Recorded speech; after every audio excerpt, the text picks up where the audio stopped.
오늘 저는 사도행전 10장 1절 8절 말씀을 가지고 하나님이 찾으시는 사람이란 제목으로 은혜의 말씀을 나누고자 합니다. 하나님은 사람을 통해서 일하십니다.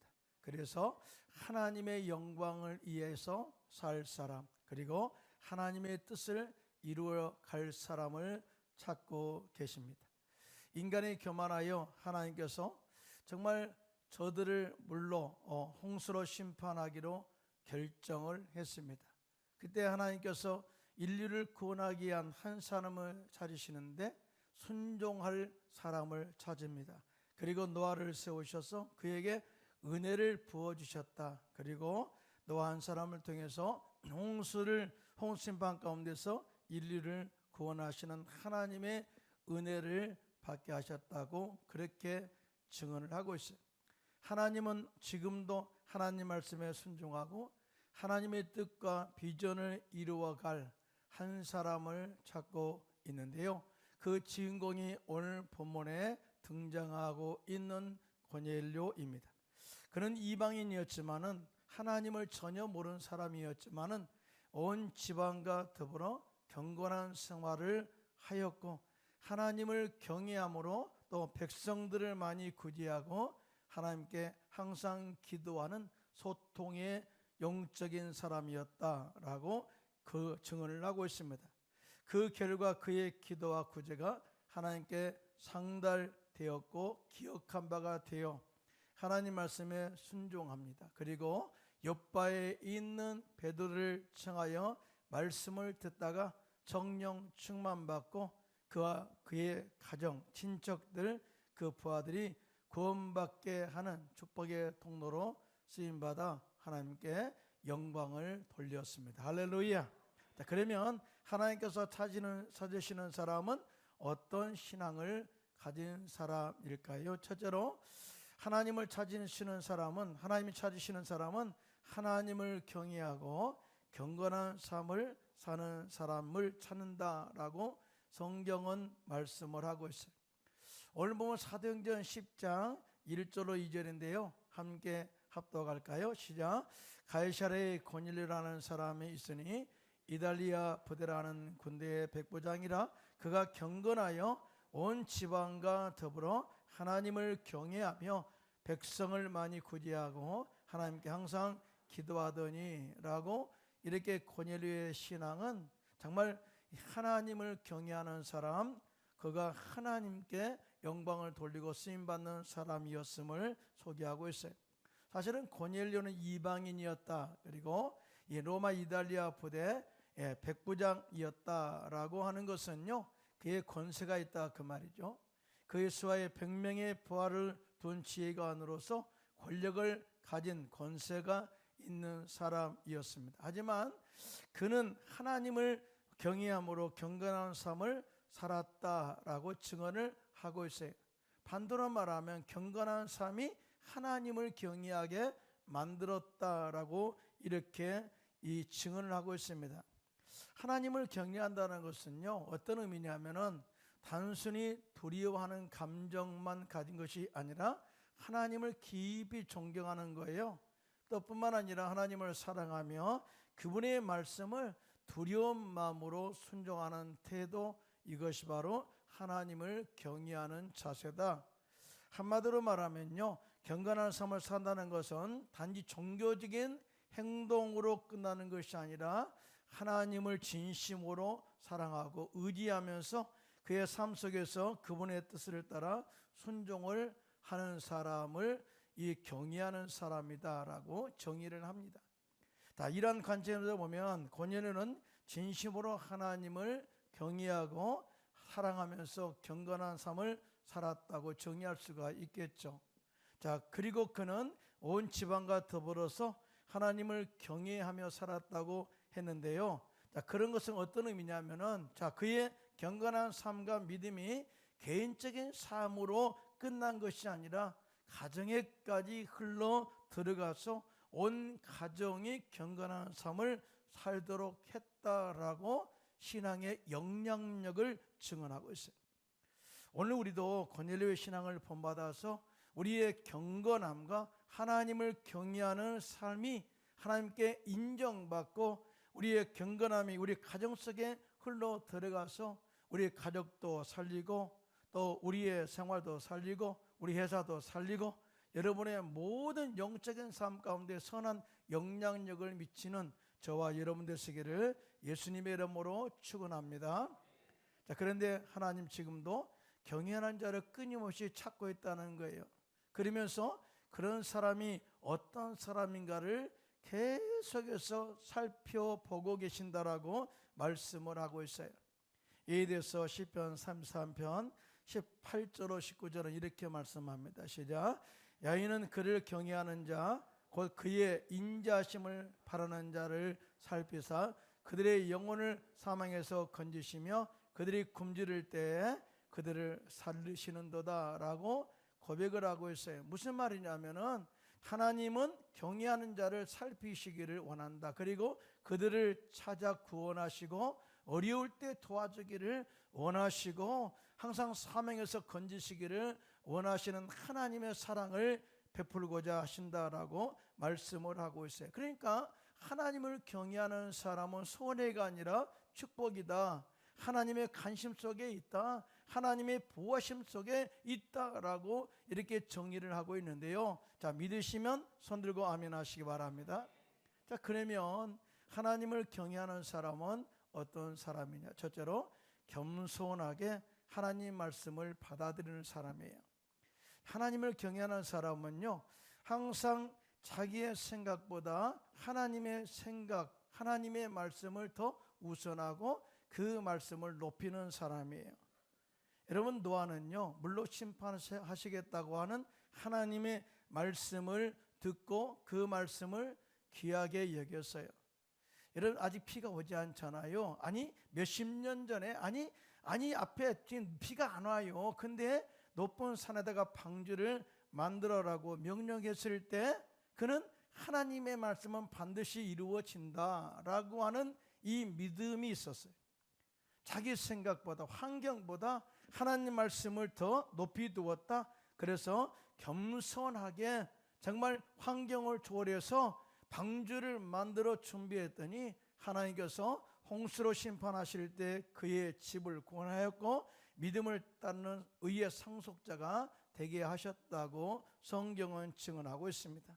이에 대해서 히브리서 11장 7절은 노아의 믿음에 대해서 이렇게 말씀을 하고 있어요. 함께 합독할까요? 시작. 믿음으로 노아는 아직 보이지 않는 일에 경고하심을 받아 경외함으로 방주를 준비하여 그 집을 구원하였으니 이로 말미암아 세상을 정죄하고 믿음을 따르는 의의 상속자가 되었느니라. 믿으시면 손 들고 아멘 하시기 바랍니다. 그러므로 우리는 내 생각보다 하나님의 생각, 내 주장보다 하나님 말씀의 권위를 높이 두시고요, 그 말씀에 절대 순종하는 경건의 사람, 하나님을 경외하는 사람 되시기를 예수님의 이름으로 축원합니다. 두 번째로 하나님을 경외하는 사람은 죄를 멀리하고 거룩한 삶을 추구하는 사람이다라고 정의를 해요. 따라서 하나님을 경외하는 사람은 죄를 가볍게 여기지 않는다라고 정의할 수가 있겠죠. 지혜의 왕 솔로몬은 잠언서 8장 13절에 이렇게 말씀합니다. 시작.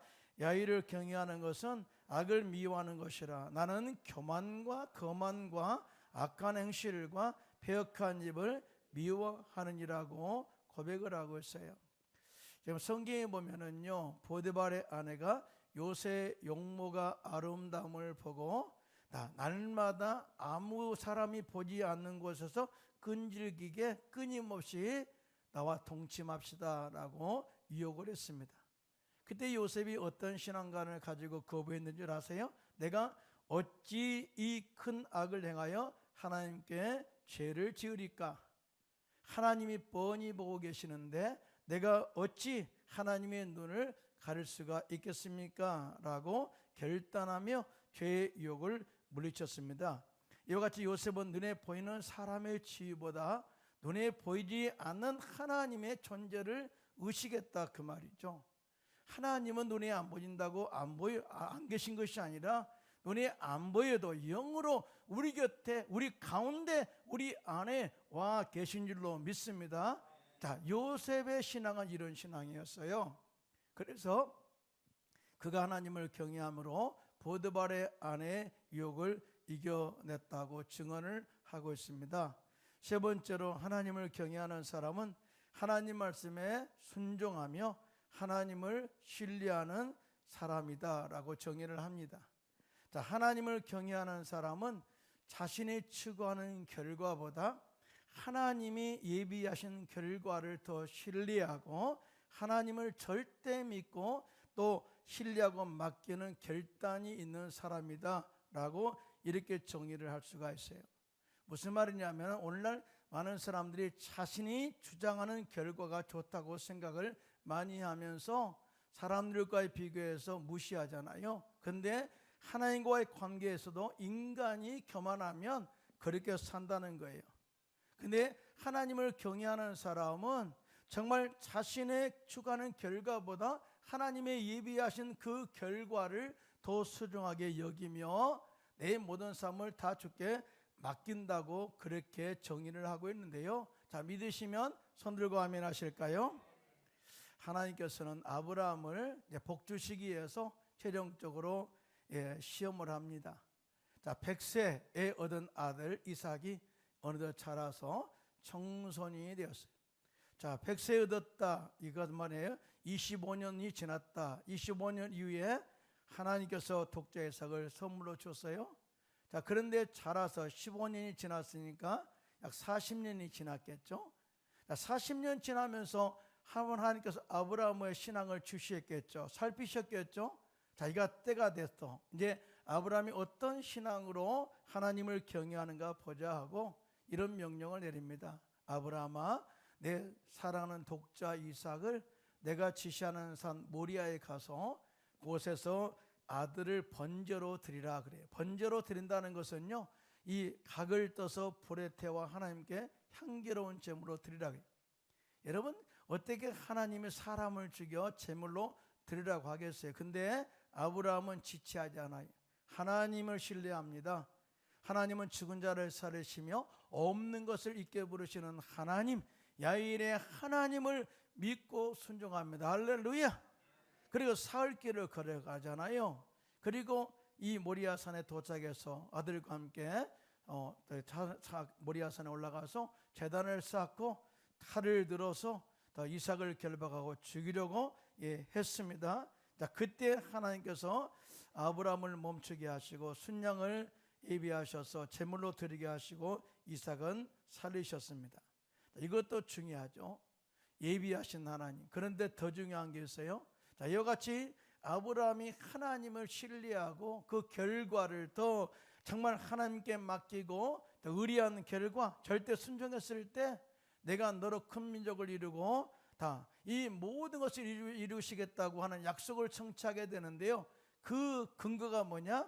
네가 내 아들 내 독자까지도 내게 아끼지 아니하였으니 이제야 네가 하나님을 경외하는 줄 안다라고 인정하는 인정에서 그 하나님의 결단이 나온 거예요. 여러분, 하나님 우리를 복 주시기를 원하십니다. 믿으시면 아멘. 크게 아멘 하실까요? 그런데 우리가 주지하면 안 된다는 거죠. 하나님께서 말씀하실 때 하나님의 절대 신뢰하고 내가 추구하는 결과보다 하나님이 예비하시는 그 결과가 더 풍성하고 아름답고 더 놀라웠다는 사실을 기대하며 나간다면 우리의 모든 삶을 다 맡길 수가 있다는 사실. 자, 믿으시면 손 들고 아멘 하시기 바랍니다. 그러므로 우리는 하나님을 경외하는 것은 우리를 옥죄고 우리를 억압하기 위해서 그런 것이 아니라 하나님께서 우리를 복주시기 위해서 하나님을 경외하도록 하신다는 사실을 절대 믿으시고 정말 우리를 위해서 좋은 것을 예비하실 하나님을 바라보고 순종하여 하나님을 경외하시기를 예수님의 이름으로 축원합니다. 그리고 오늘 본문의 고넬료는 하나님을 경외함으로 경건한 삶을 살았다고 증언을 해요.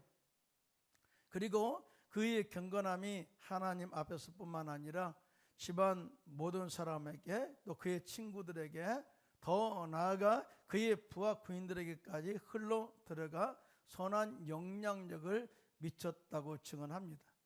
자, 그들은 고넬료에게 경건함을 배워 그들로 하여금 스스로 하나님을 경외함으로 경건한 삶을 살게 하였고, 하나님의 은혜, 그들도 하나님의 은혜를 받게 하는 축복의 통로가 되게 했다고 증언을 하고 있어요.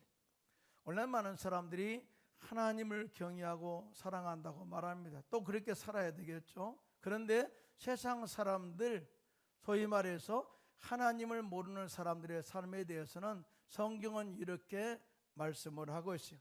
그들은 자기를 사랑하며 돈을 사랑하며 자랑하며 교만하며 비방하며 부모를 거역하며 감사하지 아니하며 거룩하지 아니하며 무정하며 원통함을 풀지 아니하며 모함하며 절제하지 못하며 사나우며 선한 것을 좋아하지 아니하며 배신하며 조급하며 자만하며 쾌락을 사랑하기를 하나님 사랑하는 것보다 더 하는 삶을 살고 있다.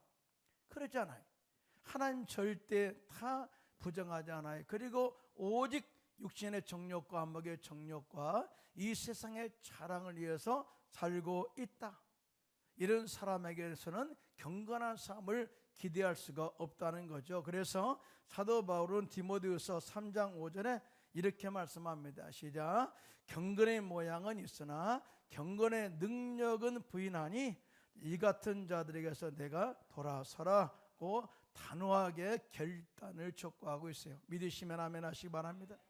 자, 우리 역시 세상 사람들처럼 경건의 모양만 가지고 절대 나 신앙생활 잘합니다 라고 포장만 하지 말고, 고넬료처럼 하나님 말씀에 순종하고 지키는 자, 그리고 말과 행동이 일치하는 삶을 살게 됨으로써 우리 가정과 주변 사람들에게 변화의 선한 영향력을 미치시기를 예수님의 이름으로 축원합니다. 자, 또한 본문에 고넬료가 경건한 삶을 살고 있는 그 행동의 증거가 있어요. 자, 이런 행동의 증거가 뭐냐? 어려움 당한 사람들을 구제했다라는 거예요. 어려움 당한 사람들을 구제한 것을 증거로 제시를 하고 있는데요. 야고보 선생도 경건의 삶에 대해서 구제가 경건의 삶이다라고 이야기합니다. 정말 내가 경건한 삶을 산다 이렇게 말하면서 남을 속이는 것과 이웃을 돌아보지 않는 경건은 헛된 경건의 삶이라고 지적을 합니다. 자, 야고보서 1장 26절 27절입니다. 시작. 누구든지 스스로 경건하다 생각하며 자기 혀를 재갈 무르지 아니하고 자기의 마음을 속이면 이 사람의 경건은 헛것이라. 하나님 아버지 앞에서 정결하고 더러움이 없는 경건은 곧 고아와 과부를 그 환난 중에 돌보고 또 자기를 지켜 세속에 물들지 아니하는 그것이니라고 이 경건한 삶을 이렇게 정의를 하고 있어요. 우리 교회는 말씀을 따라 선교하는 교회입니다. 믿으시면 아멘. 또 많은 사람들을 또 구제하는 교회로서 행동으로 경건함을 겸비한 교회임을 하나님께서 인정하셨고요. 우리 교회에 한없는 은혜를 부어주시고 지금도 우리 교회를 크게 들어 사용하고 있는 줄로 믿습니다. 그러므로 절대 우리는 경건의 열정을 소멸하지 말고 온 마음과 뜻을 다하여 구제와 선교에 헌신함으로 경건의 삶을 더 힘차게 펼쳐 가시는 저와 여러분들 되시기를 예수님의 이름으로 축원합니다. 둘째로, 하나님을 찾으시는 사람은 항상 기도하고 하나님 말씀에 순종하는 사람이다라고 정의합니다. 오늘 본문의 사도행전 10장 2절에 고넬료는 경건하여 온 지방과 더불어 하나님을 경외하고 백성들을 구제했습니다. 자, 그런데 또 하나 경건한 삶의 연장이 뭐냐? 그는 항상 기도했다, 즉 기도하는 사람이었다라고 소개합니다. 우리가 기도는 주님과 영적인 대화라고 말을 합니다. 자, 기도는 하나님의 기적을 일으키는 통로다고 이야기합니다. 자, 기도는 하나님의 뜻을 알게 하는 통로가 되는 것이죠. 자, 믿으시면 아멘. 다시 말하면 우리가 기도하지 않으면 하나님과 대화가 끊어져서 영적인 단절이 있게 되면 아무것도 능력을 받을 수가 없고요. 자, 기도하지 않으면 기적을 체험할 수 없어요. 자, 기도하지 않으면 하나님의 뜻을 알 수가 없어요. 우리 예수님의 겟세마네 기도를 한번 생각해 볼까요? 예수님께서는 십자가에서 구원의 완성을 이루시기 전에 먼저 겟세마네 동산에서 밤새 정말 땀방울이 빗방울이 되도록 간절히 기도했어요. 이걸 영적 싸움이라고도 합니다. 그런데 이 예수님께서 이 겟세마네 기도에서 강조해서 기도한 내용이 뭘까요? 마귀야 물러가라 그랬어요? 그렇지 않잖아요. 사탄아 물러가라. 물론 이 더 패션 오브 크라이스트에 나오면은 영적인 싸움으로 비춰집니다. 마귀가 이 땀방울이 빗방울이 들어 그렇게 공격하니까 뱀의 머리를 딱 밟음으로써 영적 싸움의 결과에 대해서 이미 승리했음을 보여주고 있어요. 이건 이제 더 패션 오브 크라이스트에 나타난 그런 하나의 이 예수님이 기도한 뜻의 일부예요. 그래 또 정확한 이 기도에 예수님께서 겟세마네 동산에서 기도한 내용이 뭐냐면은요, 아버지의 뜻이 무엇인가를 알고자 하는 기도였어요. 정확하게, 이게 정확 팩트입니다. 예수님께서 누가복음 22장 42절입니다. 시작. 이르시되 아버지여 만일 아버지의 뜻이거든 이 잔을 내게서 옮기시옵소서. 그러나 내 원대로 마시옵고 아버지의 원대로 되기를 원하나이다. 아멘이죠. 그렇죠? 예수님께서 기도합니다. 만일 아버지의 뜻이거든 이 잔을 내게서 옮기시옵소서. 이것은 내 뜻인데라는 의미가 있죠. 아버지, 나는 십자가의 고난을 좀 힘들어요 받기가. 내가 아무리 하나님의 본체고 죄가 없는 인간이지만 십자가의 고난에 이 잔을 마시는 것은 힘들어요. 근데 아버지의 뜻이 있다면 이거 잔을 안 마시게 좀 해주세요. 그러나 그 다음 구절에 뭐예요? 내 원대로 마시옵고 아버지의 원대로 되기를 원합니다라고 기도합니다. 근데 하나님은 침묵하세요. 침묵하시면 보통 사람들이 그러죠. 내 뜻이 내가 원하는 것이 이루어진가 보다 하고 자기 뜻대로 오잖아요. 근데 예수님께서는 침묵하시는 하나님의 그 모습을 보면서 그가 이런 응답을 받습니다. 내가 이 땅에 온 목적이 바로 십자가에서 올라가 죽고 3일 만에 부활한 것이다 라는 것을 알게 돼요. 하나님은 당신을 보내신 뜻이 침묵 가운데 응답으로 받아들입니다. 그리고 십자가에 올라가십니다. 그리고 십자가에서 죽으심으로 말미암아 우리의 모든 죄를 다 사하시고 우리를 믿는 우리를 하나님의 자녀가 되게 하셨습니다. 믿으시면 아멘.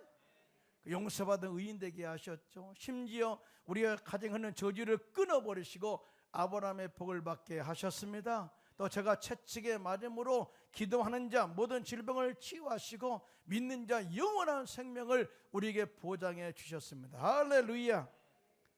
이와 같이 기도는 뭐냐? 하나님의 뜻을 알게 합니다. 기도는 하나님의 뜻을 이루게 하는 능력이 있습니다. 그리고 기도는 은혜를 체험하게 하는 축복의 통로가 되는 것입니다. 그러므로 항상 우리는 깨어 기도하면서 주님의 뜻을 구하고 찾아 순종하는 저와 여러분들 되시기를 예수님의 이름으로 축원합니다. 오늘 본문에 고넬료가 항상 쉬지 않고 기도합니다. 그럴 때 제 9시쯤 그래요. 제 9시쯤 그러면 오후 3시쯤에 하나님께서 환상 가운데 천사를 보내주세요. 오늘 가끔 어떤 사람은 하나님은 밤에 역사한다 그래가지고 자정에만 기도한 사람이 있어요. 이건 틀린 거예요. 하나님은 무소부지하시고요, 정말 밤이나 낮이나 항상 우리 곁에 계시고요, 우리가 기도하면 응답해 줄 준비를 하고 있다는 사실 믿으시면 손 들고 아멘 하시기 바랍니다. 오후 3시에 반짝반짝 해가 있을 때 하나님이 천상을 통해서 천사를 보내주세요. 그리고 이르시기를 내 기도와 구제가 하나님 앞에 상달되어 기억한 바가 되었다. 즉 내 경건한 삶이 하나님이 자세히 살피시고 이제는 너에게 복을 주시기로 작정하셨다 그 말이겠죠. 그래서 주 순삼을 보시고 하나님께서 기도의 그런 응답의 준비를 할 것을 그렇게 말씀하고 있어요. 여러분, 기도라는 것은요 깜빡 이렇게 보여주기식의 기도가 하면 안 돼요. 하나님의 신실함이 기도 가운데 나타나야 될 줄로 믿습니다.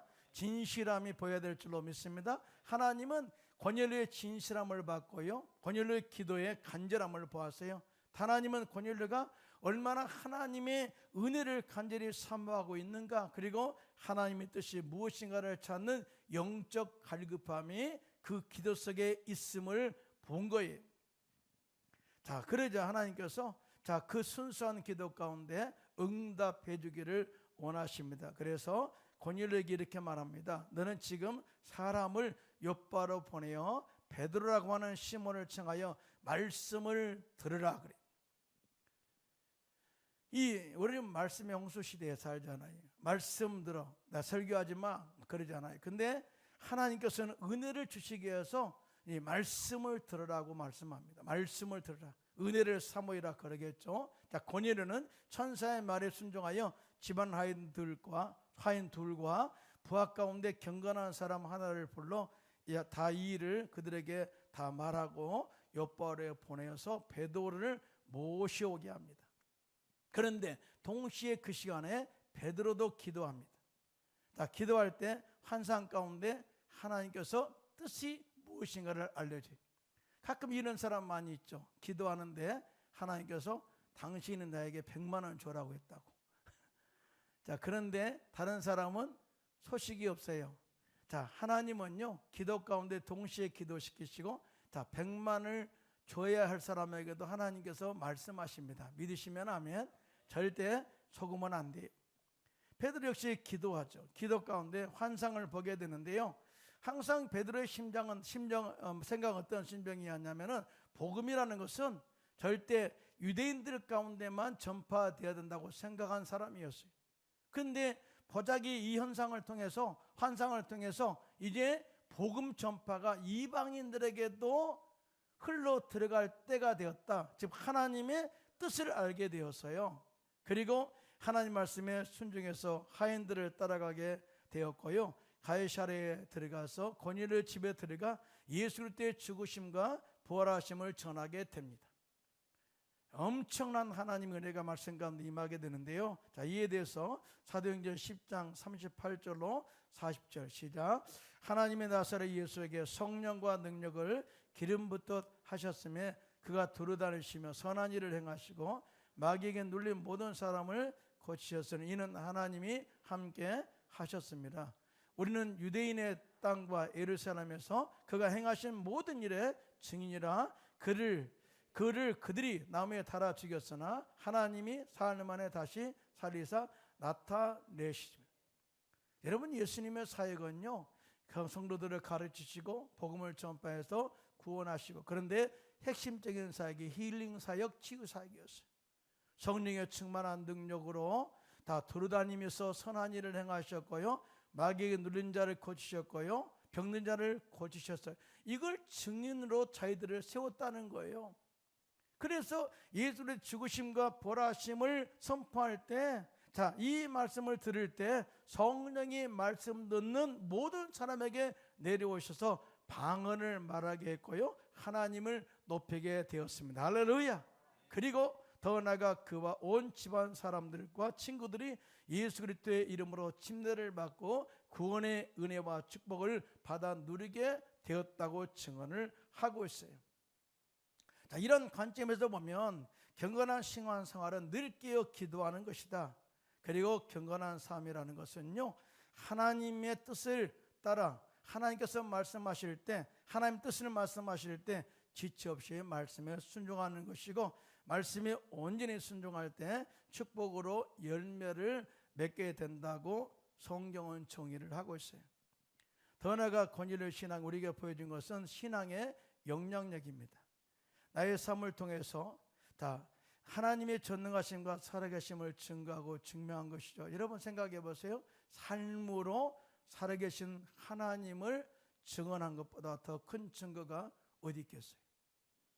더 나아가 경건한 신앙생활은 신앙의 근육을 강하게 하여 영육간에 건강하게 살게 할 뿐만 아니라 올바른 영적 방향 감각을 가지고 살게 하는 지혜의 통로예요.